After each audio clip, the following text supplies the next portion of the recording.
3 का second question है 0.47 के ऊपर क्या लगा हुआ है, बार लगा हुआ है। ठीक है, इसका मतलब 7 का क्या हो रहा है, बार बार रिपीटेशन हो रहा है। तो इस सवाल को हम कैसे करेंगे, तो सबसे पहले हम मान लेंगे, माना x बराबर में 0.47777, इस तरीके से समीकरण नंबर दे देना इसको 1।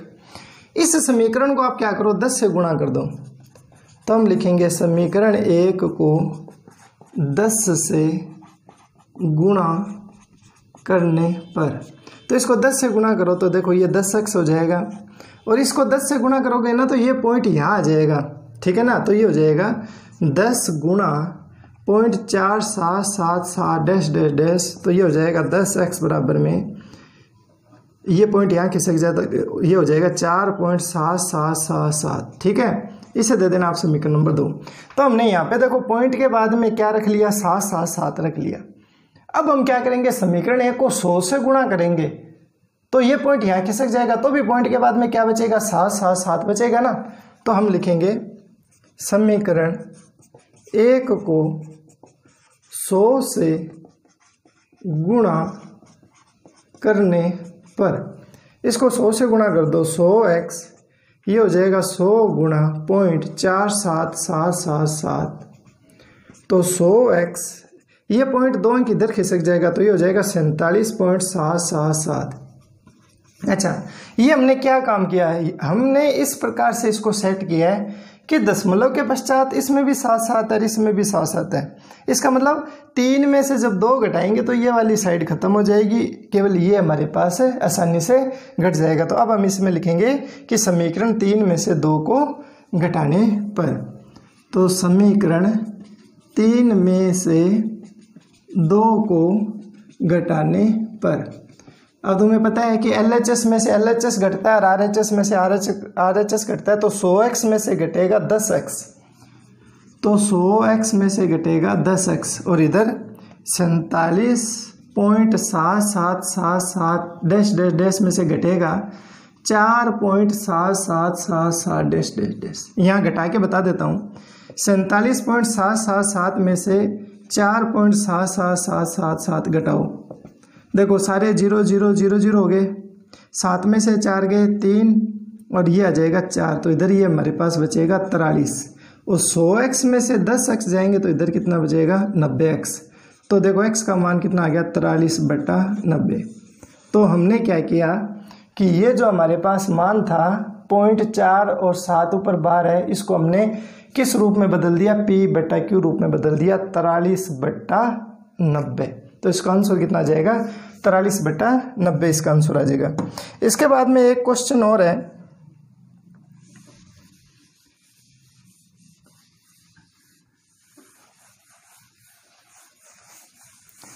इसी का ही थर्ड क्वेश्चन का थर्ड पार्ट है, क्वेश्चन नंबर 3 का थर्ड पार्ट है।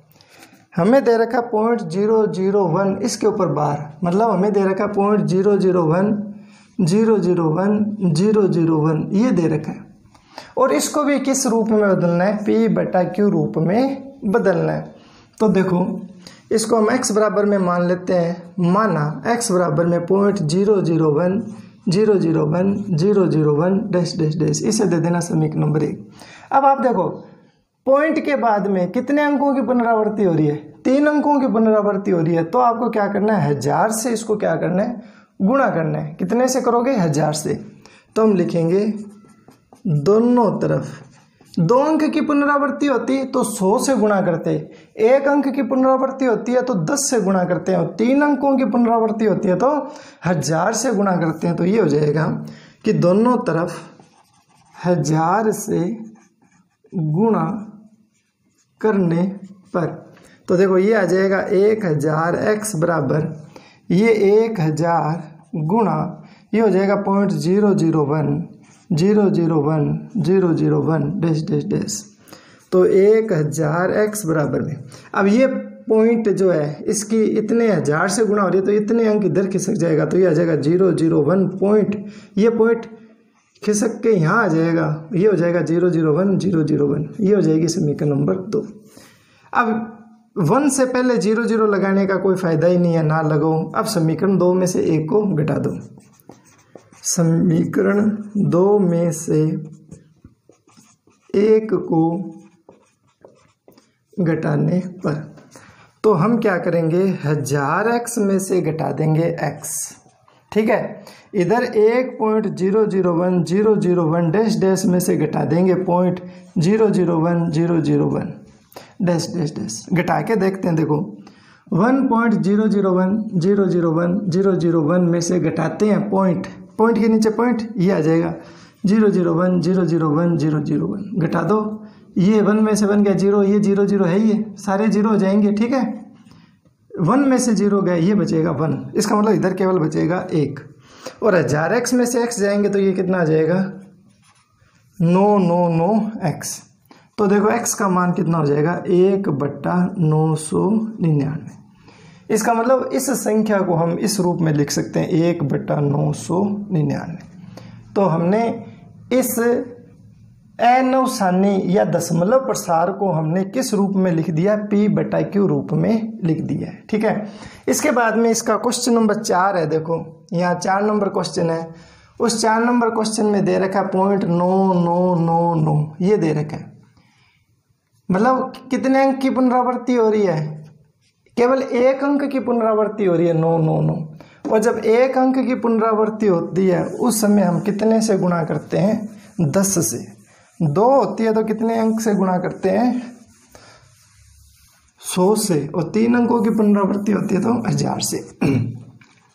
तो देखो ये 999 है, इसे दे देना समीकरण नंबर 1। 10 से गुणा कर दो दोनों तरफ, तो 10x बराबर में इसको 10 से गुणा हो जाएगी 0.999।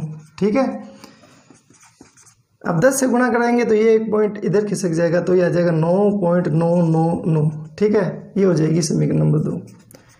समीकरण 2 में से एक घटाने पर, इधर LHS में से LHS घटेगा तो 10x में से घटेगा x, इधर 9.999 डैश डैश में से घटेगा 0.999। ठीक है, तो केवल 9 बचेगा, इधर 10x में से x जाएगा तो कितना बचेगा, 9x। तो x बराबर में आ गया 9/9। तो ये हमारा इसका परिमेय रूप हो गया। तो जो रेट की तैयारी कर रहे हैं उसके लिए एक शॉर्ट ट्रिक्स आ गई यहाँ पर हमारे पास। क्या शॉर्ट ट्रिक्स है वो, कि यदि पॉइंट के बाद में एक अंक की पुनरावृत्ति हो, यदि पॉइंट के बाद में 2 अंक की पुनरावृत्ति हो, यदि पॉइंट के बाद में 3 अंक की पुनरावृत्ति हो, मतलब जैसे मान लो ये आ गया 2, 4, 5, और तुम्हें ये बोले कि इनको आप p/q रूप में लिखो, तो आपको ज़्यादा सोचने की आवश्यकता नहीं है। आप सब में 1 अंक की पुनरावृत्ति हो रही है तो 9 का भाग दे दो, 2 अंक की पुनरावृत्ति हो रही है तो 2 9 का भाग दे दो, मतलब 99 का भाग दे दो। 3 अंक की पुनरावृत्ति हो रही है तो 999 का भाग दे दो। अभी हमने एक क्वेश्चन किया था 0.001, तो 3 अंक की पुनरावृत्ति हो रही थी ना, तो 001 में भाग दे दो 999 का। तो 1 से पहले 0 लगाने का मतलब ही नहीं है, तो उत्तर क्या हो जाएगा, 1/999। लेकिन ध्यान रखना कि पॉइंट के बाद में कोई अंक यहाँ पे आना नहीं चाहिए, डायरेक्ट पुनरावृत्ति वाले अंक ही होने चाहिए, 55 55 55 इस तरीके से। यदि मान लो ऐसे आ जाए 0.455, और यदि इस तरीके से आ जाए और एक अंक यहाँ पर यदि छूट जाता है तो फिर ये ट्रिक काम में नहीं आएगी। ठीक है, अगला क्वेश्चन करते हैं हम इसी के अंदर। जैसे जैसे शॉर्ट ट्रिक्स आती जाएगी रीट की, मैं आपको इसके भी बताता जाऊंगा, और ये साथ में हमारे क्वेश्चन है, इनको भी हम ध्यान से देखते जाते हैं। अब आगे देखो, क्वेश्चन नंबर हमारा है प्रश्न नंबर 7 नंबर क्वेश्चन में क्या है कि 3 संख्याएं लिखिए जिनका दशमलव प्रसार, मतलब 3 ऐसी संख्या लिखनी है जिनका दशमलव प्रसार क्या हो, अनवसानी अनावर्ती हो। तो अनवसानी अनावर्ती के 3 उदाहरण देने हैं, तो हम ये लिख सकते हैं। देखो 10, 100, 1000, 10,000, ये लो। एक तो हमने ये दे दिया, एक हमने मान लो ये उदाहरण दे देते हैं 20, 200, 2000 या 20,000, फिर 20, ये लो।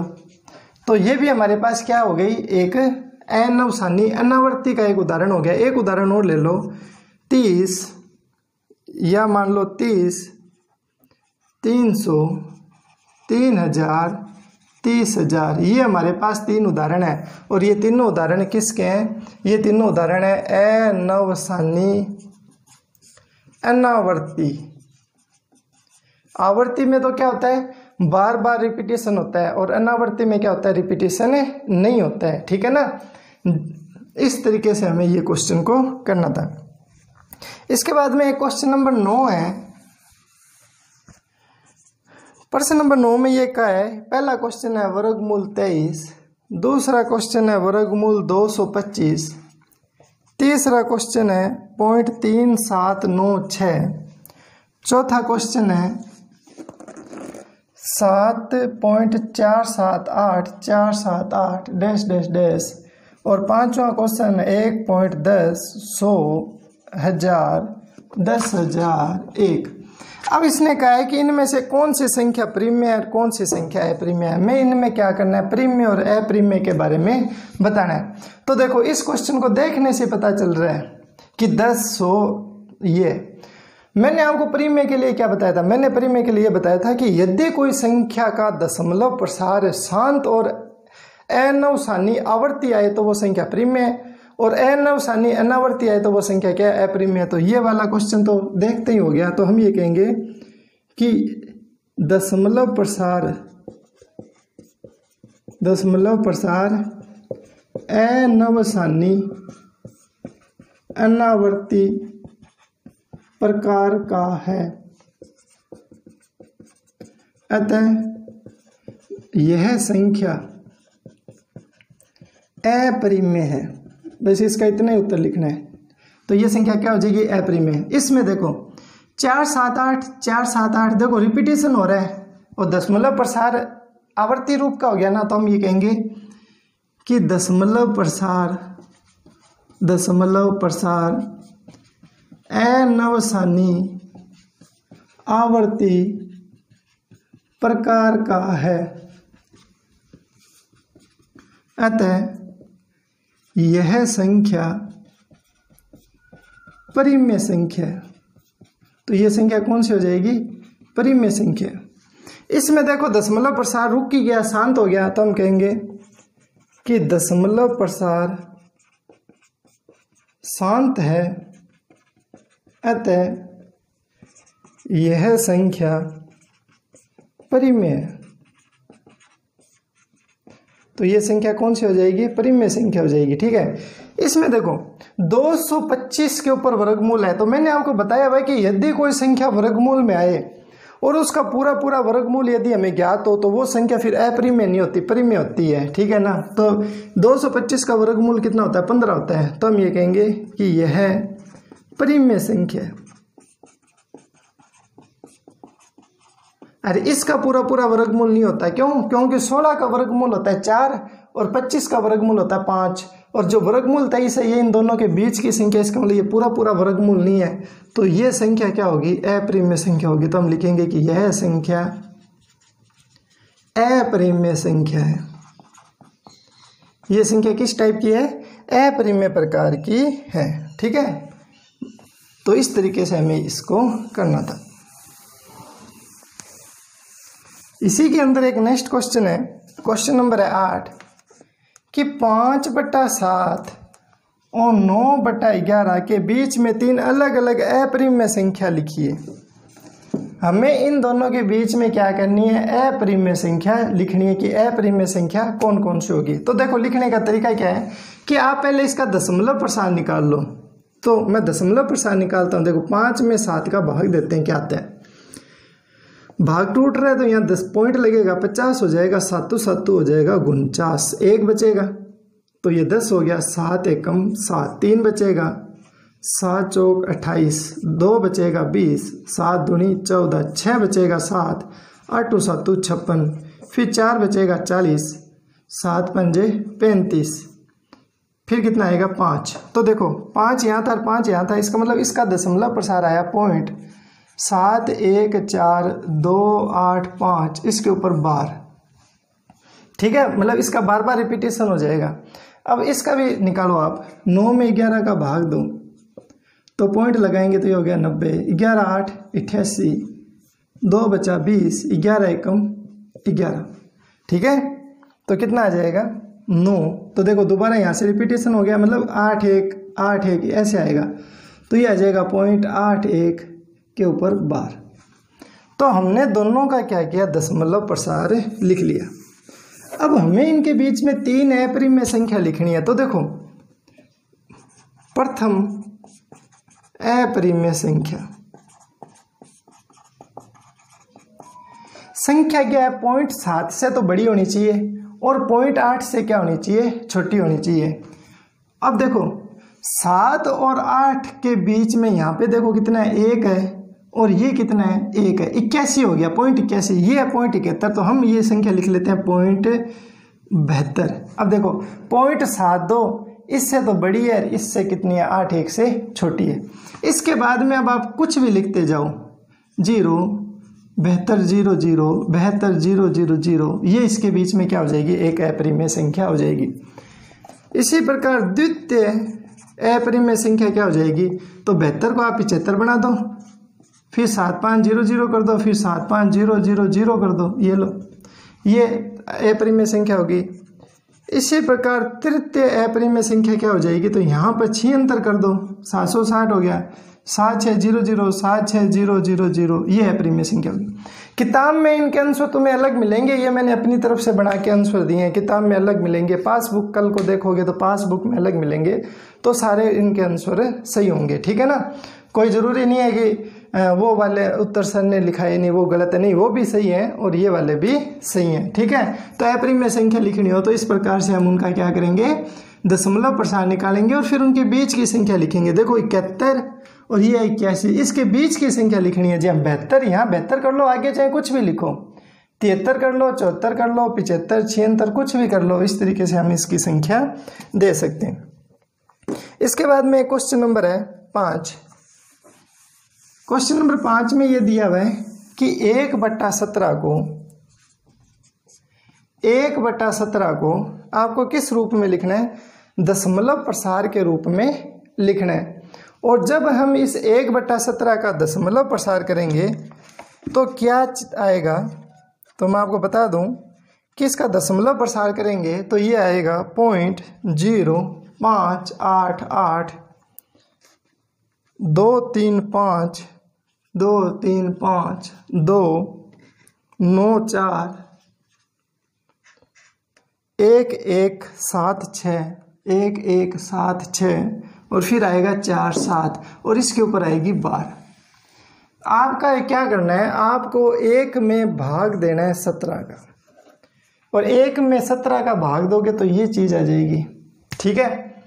और इतना आने के बाद में फिर रिपीटेशन शुरू हो जाएगा, तो इसलिए हमने इसके ऊपर लगा दी बार। तो इस क्वेश्चन में हमें ये पूछा था कि इसके दशमलव प्रसार में अंकों के पुनरावर्ती खंड में अंकों की अधिकतम संख्या क्या हो सकती है। तो हमें ये पूछा है कि इसके पुनरावर्ती की अधिकतम संख्या कितनी है। तो देखो 1 2 3 4 5 6 7 8 9 10 11 12 13 14 15 16, इसका मतलब इसके अंदर कितनी संख्या है पुनरावर्ती की, 16 संख्याएं हैं, ठीक है। तो इस तरीके से हमें इन परिमेय अपरिमेय क्वेश्चनों को करना था। आज हमारी अभ्यास 1.3 पूर्ण है। तो यदि आपको ये वीडियो पसंद आई है तो आप इसको अपने दोस्तों के साथ शेयर करें, और चैनल को अभी तक आपने सब्सक्राइब नहीं किया तो सब्सक्राइब करें, ताकि जो भी वीडियो मैं अपलोड करूं वो आपके पास तुरंत उसका नोटिफिकेशन पहुंच जाए। धन्यवाद।